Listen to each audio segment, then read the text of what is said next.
Right. What I want to quickly talk to you about is recording, broadcasting, and setting up OBS for people. Now, reason why I talk about OBS is it's a lovely bit of software. It's 100% free, it's open source, and it can be run on virtually any operating system. By default, it's pre-compiled for Windows, Mac OS, and Linux.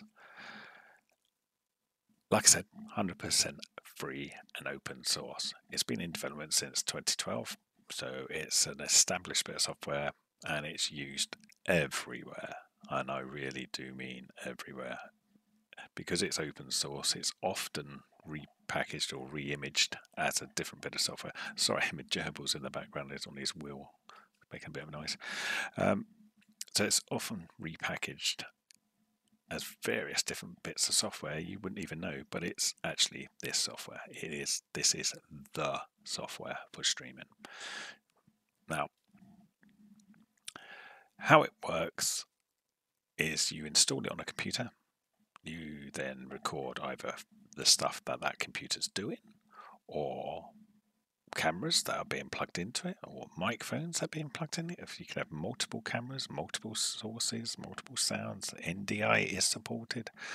And you can also turn this into an NDI product itself. So this will actually broadcast itself as an NDI. So you could pick it up in another software package or hardware package that requires an NDI input.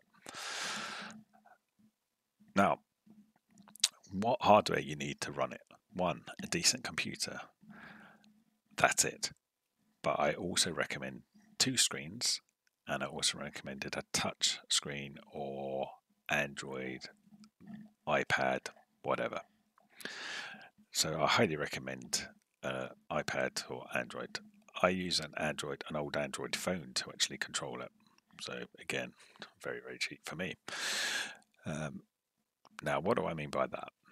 Let me drag OBS onto the window so you can see what I'm talking about. Let me just drag it down. There we go. I've got 2 screens. I've got the one you're looking at now, and there's one up there. That's why I look up like that every now and again. Ideally, I'd have one slightly to the side here, and then it wouldn't be too much of an issue. I wouldn't be looking like this. But anyway, OBS has scenes. The scenes control what you see. You set them up individually. Each scene has various sources. So for this scene, we're on desktop and camera. We got the Logitech headset. It's recording that. We've got the video capture device, the camera, and we got display capture too, i.e. my second monitor, which is this area on the screen. So this is what this is capturing. So if I go to camera only, for example, again, Logitech, and then capture device. So if I go back to desktop and cam. Next up, we have the audio channels. So you can adjust the volumes. You can see like the video capture device, camera, that has its mic disabled because we don't want this echo of 2 microphones at the same time. And then you've got the transitions, which is simply how they transition between the slight crossfade going on. So you can change all this back there. And then you have the various controls. But you do not want the lecturers to muck around with that. You think, they don't need to be fiddling around with OBS. You set it all up in the recording studio or wherever, set that up on their laptops for them, and you really don't want them to touch it again. Because it's quite easy for them to actually turn bits off. Oops, if they don't know what they're doing, which is not what you want them to do.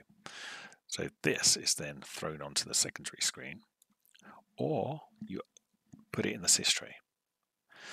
Up to you.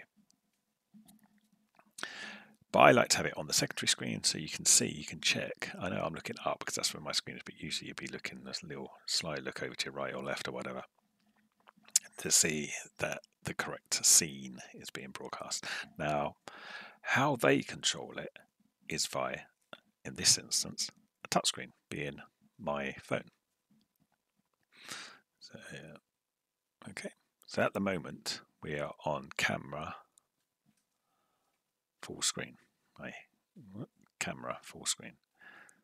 So if I go to desktop and camera. There we go. You can see it's gone red, desktop and camera, and it's switched over to that scene. So that is what the touchscreen does. It actually controls the scenes. It can do a lot more than just scenes, by the way. It's like an Extron unit. You can program it to do virtually anything. It hasn't just got to be OBS, for example. Side note, if you're really into like Premiere and stuff, or you can actually download this, and it doesn't have to have this many buttons either. It can have as many buttons as you like. If you've got a big screen, touch screen, you can put loads and loads of buttons on there. So it's a quick way of jumping in Premiere to various different controls. But anyway, now that is run on a bit of software called, let me just get it up, Touch Portal. Again, free. You just download it for your Android or iOS or whatever, install it, and then you also install it on the computer you're running OBS on, and they communicate to each other. Now, it's all communicated with authentication if you're worrying about that. So it will have to, you do have to have passwords on everything, so you don't get someone who just installs Touch Portal and tries to scan nefariously the network to try and take over a stream. So yeah, it is password encrypted. Now, oh, sorry, let me bring that back up again. So say, for example, this doesn't look quite the same, because if you look at my screen, that's how it looks on the screen, but it doesn't look quite the same in here, i.e. the colours aren't showing up. Now, for example, if I go to camera on full screen, you can see it says OBS scene, camera only. If you go to on event, you can see what it's doing. It's basically changing the colour of the button, switching the scene, and changing the colour of the button. So it really is that simple. You can, like I say, you can do a lot more. So the lecturer itself, when using this software, does not use OBS. They use a touchscreen. They're busy doing their presentation like this. Hello, welcome to my class, blah, blah, blah. Today we're doing blah, blah, blah. Oh, I'm in the way, so I'll just get rid of myself, blah, blah, blah. Oh, the stream's now finished. Hope you enjoyed it. Now, obviously that's a highly compressed class. You can also publish something like a make buttons. Like I've done a custard one called kill. Now the kill one, it's like if something happens and you want to cut the stream, but you don't want to stop the stream, because if you stop it, everybody gets disconnected. So you want to cut what they're all seeing and hearing.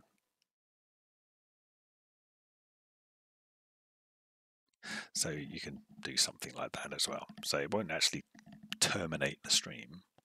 It will just say, it will just cut the sound and cut the video feed. But the advantage of it not killing the stream is no one gets cut off, so you can start it back up. So say you dropped something like dangerous and you've got to quickly clear it up, and you say, oh, I'll be right back. You can just kill it for a bit while things happen. Or if your kids, if you're doing it at home, the kids are running in or something. We've all seen that BBC thing. You can just kill the stream. Now, like I said, 100% free. Takes various inputs, including NDI, and it can also stream as NDI, and it's free. All of this is free. Hardware required. You can run this on basic laptop, but if you want to do streaming and recording at the same time, I advise a dual computer setup, which is what you would do in a professional environment anyway.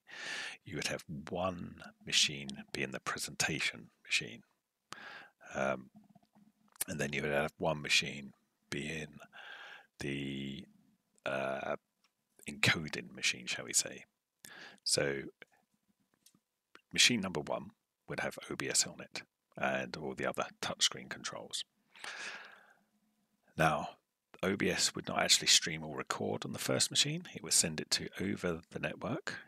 You would do it as a local area network in the studio You would not do it across a network, a WAN. That would be such a dodgy idea. You would do it over the local network within the studio to the second machine. Then the second machine will have another version of OBS running on it, and it receives this data like an NDI capture, and then it would take that data, record it, and also stream it live if that's what you want. So the stress of that is taken from the presenter's machine. Now, the reason you'd do that, especially if you're doing something intensive software on that presenter's machine, or that presenter's machine are low spec. But the presenter machine, if you're doing some intensive software on there, that's going to cause, possibility of lag issues if it was controlling encoding and uploading all at the same time. So you're taking that bottleneck away and putting it onto another machine. If doing this with this software, I highly recommend using a PC. Some people would be a bit upset about that, and using RTX cards on them, because the RTX card has a special encoder built in, especially for video, which OBS does support. It's built into the software. Right, that's all I've got to say. OBS is free, can easily be controlled. The software for the controller is also free, and that's that. Any questions, feel free to ask me, but I highly recommend, if you're getting lecturers who want you to be able to set them up with their stuff, you can set it up on their laptops. They can do it all from home. Show them how to put it on, just set it up on their phone as well, and all they got to do is start it up and off they go. Or it can be used as a little broadcast studio at work. You can set one up very, very quickly for free. Thank you. Stop recording.